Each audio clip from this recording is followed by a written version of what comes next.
I greet you in Jesus' precious name. It is Wednesday morning, the 30th of April, 2025, and this is your friend Angus Buchan with a thought for the day. We go to the Gospel of Luke, chapter 5, verse 16. So he himself often withdrew into the wilderness and prayed. Who am I talking about here? I'm talking about the Son of God. I'm talking about Jesus Christ. I am talking about Emmanuel, God with us.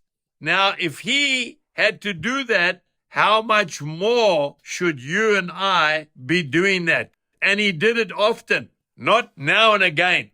Oh, my dear friend, I think this message is aimed more at me than it is at you. Contemplation. When you contemplate something. I looked up the Oxford Dictionary to find out the literal meaning of the word contemplate.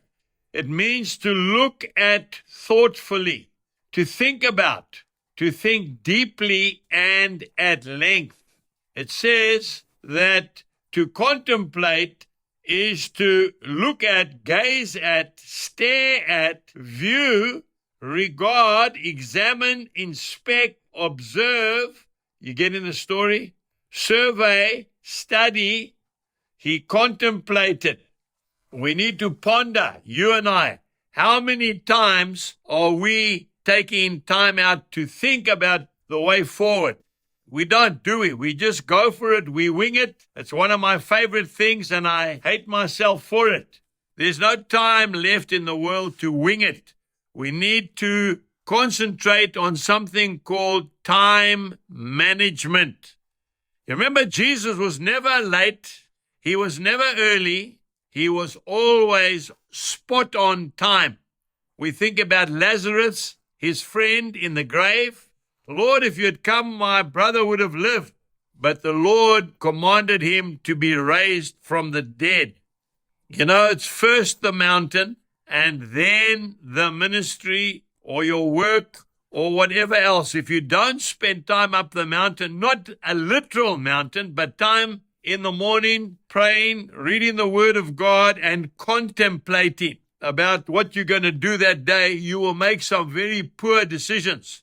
Now, let us start to think. I remember very clearly sitting at the banks of the mighty Zambezi River, which separates Zambia from Zimbabwe, about to go across that river on a pontoon with that 20-ton Mercedes-Benz truck for 6 weeks, leaving my young wife and children back on the farm.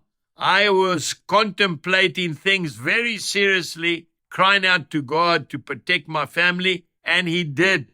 We need to hear from God first before we make any decisions.